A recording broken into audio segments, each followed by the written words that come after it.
తినేటప్పుడు దానికి అంగిటికి అతుక్కుపోతుంది, అట్లా కిందంతా పడేస్తుందని చెప్పి ఇలా చేతితో పెడుకోండి, ఇలా ముక్కలు చేసి పెడుతుంటా. అసలు ఆగదు, ఎప్పుడెప్పుడు పెడతామా అని కాసుకొని కూర్చుంటుంది అనమాట. ఇదిగోండి ఇలా తీస్తూ చేతితో చిన్న చిన్న ముక్కలు చేసి పెడుతుంటాను అనమాట. ఇట్లా వెయిట్, అసలు ఆగదు. ఇంకా చిన్నవి కాబట్టి ఒక 2 పెడతాను అనమాట. Wait wait wait wait sit. అస్సలు చాలా ఎంజాయ్ చేస్తూ తినేస్తుంది ఫుడ్ మాత్రం.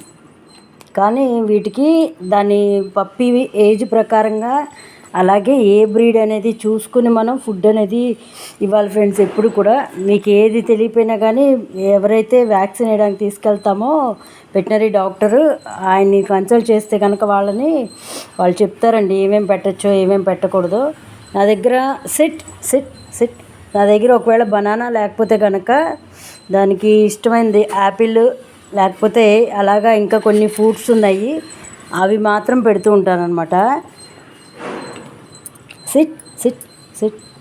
అస్సలు వితిన్ సెకండ్సే తినేస్తుంది. మన పిల్లలన్నా మారం చేస్తారేమో కానీ ఇదైతే అసలు మారం చేయడమే ఉండదు, ఫుల్ తినేయడం ఎమ్మటే. నా చేతికి ఉన్నదంతా కూడా అసలు ఎట్టి పరిస్థితుల్లో కొరకడం కానీ అలాంటిది ఏమి ఉండదండి, మనం ఇంట్లో పెంచుకునేదే కదా. సో ఇది నేను చేత్తో ఎందుకు పెడుతున్నానంటే జస్ట్ గిన్నెలో స్లైసెస్ చేసి పెట్టచ్చు, కానీ స్లైసెస్ చేసి పెట్టచ్చు, కానీ కింద పడింది అనుకోండి మొత్తం జిగురు అయిపోద్ది. అట్టుపండి మళ్ళీ ఇల్లంతా క్లీన్ చేసుకోవాలి. Okay, enjoy. Okay, happy Rocky. అయిపోయింది, ఇంక లేదు. Good boy good boy good boy. High five ఇంక చాలు, కూర్చో. 11 o'clockకి బనానా పెట్టడం చూసారు కదా. సో ఇవాళ ఈ సీడ్స్ కూడా మంచిదే దానికి. అలాగే ఈ పుచ్చకాయ ఒకటి ఇలా 11 o'clockకి పుచ్చకాయ ఉంటే పుచ్చకాయ అనమాట, ఇన్ని పెడుతుంటాను. దాని ఏజ్ని బట్టి మనం క్వాంటిటీ అనేది పెట్టాలి.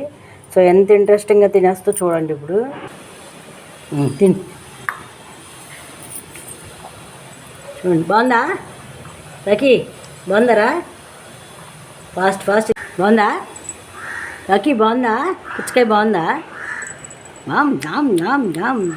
అయిపోయింది, మొత్తం తినేసింది. కథం అయిపోయిందా? చుట్టూ ఓకే అయిపోయింది, కథం. Good boy. ఇవి దర్బూజా ముక్కలు ఫ్రెండ్స్, ఇలా సన్నగా కట్ చేశాను. మనకి ఏదైతే సమ్మర్లో వస్తుంది కదా ఎక్కువ, ఇది కూడా మనం పప్పికి పెట్టచ్చు అనమాట. సో ఈరోజు అయితే ఇది పెడుతున్నాను. ఇలా ఒక్కొక్క రోజు ఒక్కొక్క ఫ్రూట్ అయితే ఏది పప్పీస్కి పెట్టచ్చో అది పెడుతూ ఉంటాను అనమాట. ఇది చూడండి అక్కడ ఆత్రంగా రెడీగా కూర్చోండి. పెడతాను తిను. ఇలాగా ఒక్కొక్క రోజు 11 o'clockకి ఒక్కొక్క ఫ్రూట్ పెడుతూ ఉంటాను అనమాట. ఈ గ్లాస్ ఫుల్ పోసేస్తే శుభ్రంగా తాగేస్తాండి. ఒక 4 o'clockకి అలాగా ఈవినింగ్ పోస్తుంటాను అనమాట. మళ్ళీ అలా పోస్తే తాగేస్తొచ్చి మజ్జి దొరుకుతుందా. Good boy. ఇదిగో ఇక్కడ ఇది తాగేసి మజ్జి తాగేసి. ఇప్పుడు చాలా ఇష్టంగా తాగుతుంది. ఇలాగా సమ్మర్లో మనకి ఎలా వేడి చేస్తుంది అనుకుంటామో దానికి కూడా చాలా బాడీ కొంచెం కూల్గా ఉండడం కోసం ఇలా మజ్జిగ ఇవ్వాలన్నమాట. తాగే. Good bye.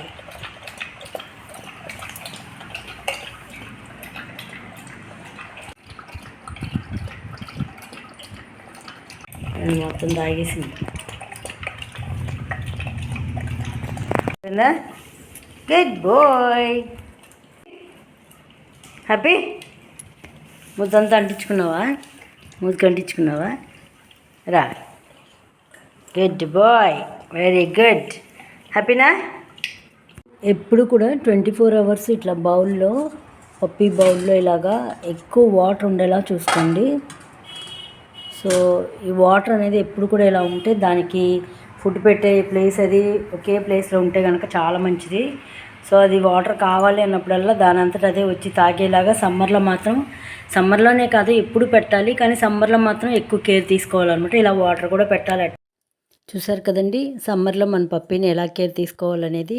సో చాలామందికి పప్పీ పెంచే వాళ్ళకి అన్నీ తెలిసే ఉంటాయండి. ఎవరైతే కొత్తగా పప్పీని పెంచుతున్నారో వాళ్ళ కోసం ఈ వీడియో చేయడం జరిగింది.